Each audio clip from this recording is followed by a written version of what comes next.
Kamusta mga kabataan at mga OFWs na tunay na nagmamahal sa bayan, ang ating bayan na Pilipinas? Ako si Lan ng #WalkWithLan. Ngayon, Labyo, nakakulong na ang kaaway niya, binibira pa rin si Jay Sonsa. Habang si former Senate President Franklin Drilon mismo nagsasabi, malaki ang chance na ma-acquit si VP Sara Duterte sa Senado. Paano nangyari ito? Bakit ang isang broadcaster na dapat ay tagapagtanggol ng katotohanan, naging taga-atake pa habang may nakakulong na kapwa niya? Tara, buwagin natin ang hypocrisy na ito gamit ang facts, logic, at walang kinikilingan na analysis, mga kaibigan. Mga kababayan, let's be intellectual about this. Si Arnold Clavio ay isang veteran broadcaster, kapuso, icon. Pero sa panahon ngayon, sa gitna ng political tension, ang kanyang mga pahayag laban kay Jay Sonsa, kahit na ang huli ay nasa sitwasyon na nakakulong dahil sa mga kaso ng alleged fake news, ay nagpapakita ng selective outrage. Mga kaibigan, si Jay Sonsa po ay dati niyang kasama sa GMA7. Si Jay Sonsa ay matagal ng kritiko ng mga issue at kamakailan ay inaresto ng NBI. Sa halip na maging empathetic o magtanong tungkol sa due process, binibira pa ni Arnold Clavio. Ano ito? Is this professional journalism or personal vendetta? Pero alam ko magkasama po yan sila sa dyan sa GMA7 dati. Anyway, parang yung kapitbahay mo na may problema sa bahay niya, pero inaatake niya yung kapitbahay na mas malaking problema pa. Hypocrisy match. Okay. Critically speaking, kapag ang media personalities ay naging tools ng political narrative instead of neutral observers, nawawala ang public trust. At tayong kabataan at OFWs na nasa frontline sa information war sa social media, kailangan nating i-call out ito. Si Jay Sonsa, love him or hate him, ay isang fighter kahit nasa likod ng rehas, ang kanyang boses ay patuloy na kumakalat. Hindi siya perfecto, pero ang kanyang willingness na harapin ang consequences para sa kanyang convictions ay commendable. Compare natin habang ang iba ay nagtatagol sa studio, si Sonsa ay direktang nagsasalita. Sa mundo ng Philippine politics, kung saan ang fake news ay label ay madalas na ginagamit para i-silence ang opposition, si Sonsa ay nagiging simbolo ng resilience. Mga kabataan, imagine niyo parang sa TikTok on YouTube, kapag naban ka dahil sa isang video na truth bomb, pero patuloy kang bumabangon, that's the Sonsa spirit. OFWs, kapag nasa abroad kayo at nakikita niyong injustice dito sa Pilipinas, si Sonsa ay paalala na huwag matakot magsalita. Ngayon, ang pinaka-exciting na part, sabi ni former Senate President Franklin Drilon, isang respected legal mind at hindi Duterte ally, malaki ang chance na ma-acquit si VP Sara sa Senado. Why? Kasi sa Senado, kailangan lang ng 9 na senador para ma-acquit. At base sa political mathematics ngayon, malakas ang suporta. Drilon noted na anything can happen, pero ang Senate trial ay mas fair ground kaysa sa House. Ang impeachment case laban kay VP Sara ay puno ng political undertones, confidential funds, alleged threats, etc.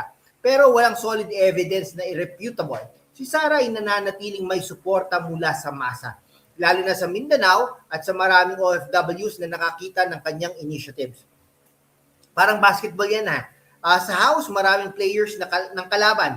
Sa Senate, mas leveled ang playing field. At si Sara, ready siyang harapin ang trial para sa transparency, mga kaibigan.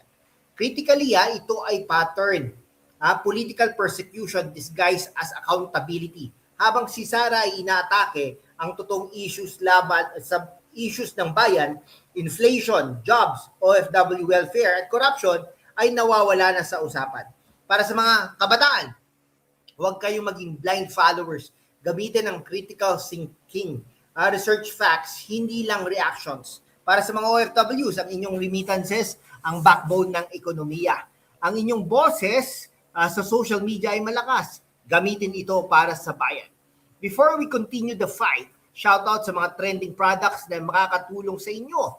Wireless noise cancelling headphones sa Shopee, perfect para pakinggan ng mga ganitong analysis habang nagtatrabaho. High capacity power bank sa Lazada para hindi malowbat ang phone ninyo sa mahabang diskusyon.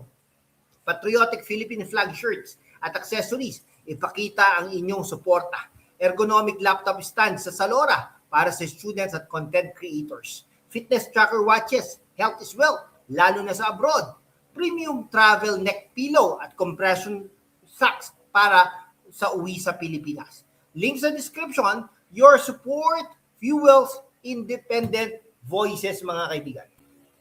Okay, ngayon pagsama-samahin natin ang lahat, mga kababayan. Si Arnold Clavio sa kanyang edad at karanasan ay dapat ay epitome ng responsible journalism. Pero ang patuloy niyang pag-atake kay Jay Sonsa kahit nang huli ay nasa isang sitwasyon na karapat-dapat ng due process ay nagpapakita ng isang mas malalim na problema sa ating media landscape. Selective amnesia at political alignment.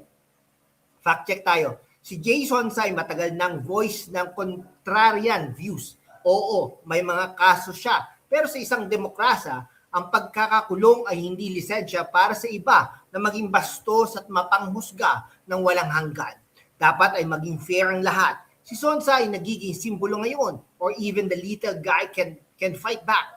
At para sa inyo na nanonood, lalo na sa mga kabataan sa TikTok at Facebook at mga OFW sa Middle East, Europe at Asia, kayo ang susunod na generation ng truth tellers. Huwag kayong matakot. Tungkol naman kay VP Sara Duterte, ang sinabi ni Franklin Drilon ay hindi basta-basta. Isang seasoned statesman at constitutional expert ang nagsabi na malaki ang tsansa sa Senado dahil doon mas maaaring magkaroon ng fair hearing. Kailangan lang ng 9 senador para ma-acquit. At sa kasalukuyan, political climate, hindi imposible. Pero huwag tayong maging kampante. Anything can happen. Sabi ni Drilon mismo, kaya kailangan ng vigilance, hindi complacency. Critically speaking, ito ay hindi lang laban ni Sara. Ito ay laban para sa prinsipyo ng impeachment ay hindi dapat gawing political weapon para sa 2028 elections. Habang abala tayo sa drama na ito, nasa ng focus sa ekonomiya. Sa trabaho para sa milyong-milyong Pilipino na mas murang bilihin at sa proteksyon ng ating mga OFWs sa abroad na madalas ang unang biktima kapag may instability sa Pilipinas. Parang yung mag-asawa na nag-aaway tungkol sa remote control habang nasusunog na ang kusina. We need to refocus on what truly matters for the nation. Para sa inyong mga kabataan, gamitin ninyo ang inyong digital power. Mag-research, mag-verify, mag-share ng facts, hindi chismis. Huwag maging echo chamber. At para sa mga OFWs na nagpapadala ng pera araw-araw, ang inyong sakripisyo ang nagpapaikot sa ekonomiya. Kayo ang may karapatang magtanong, bakit ganito ang politika natin? Suportahan si VP Sara kung naniniwala kayo sa kanyang plataforma, pero laging may critical eye. Sa uli, ang tunay na panalo ay hindi ang acquittal lang, kundi ang pagbabalik ng tiwala sa ating institusyon. Kung mananalo ang katotohanan, mananalo ang Pilipinas. Si Jay Sonsa kahit nasa kulungan, patuloy na nakikipaglaban sa kanyang paraan. Si Drilon bilang elder statesman, nagbibigay ng balanced view. At si VP Sara, patuloy siyang nakatayo habang handang harapin ang anumang hamon. Tayo magdidesisyon sa susunod na kabanata ng ating kasaysayan. Mga kababayan, sa mundo kung saan ang kasinungalingan ay nangingibabaw, wala pong imposible yan, mga kaibigan. Ang katotohanan ng unang sinisikil. Pero kasama kayo, magpapatuloy tayo sa laban. Walang takot, walang kinikilingan, at laging handa para sa bayan.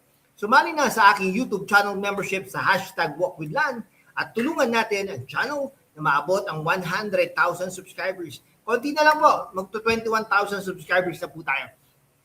Ang inyong suporta ay susi sa kalayaan natin para ipagpatuloy ang pagbabalita ng katotohanan. Salamat at kita-kits sa laban. Comment down below totoo kung panalo si Sara at Sonsa sa laban ng katotohanan. Like, share at subscribe. God bless the Philippines. Mabuhay po ang Pilipinas.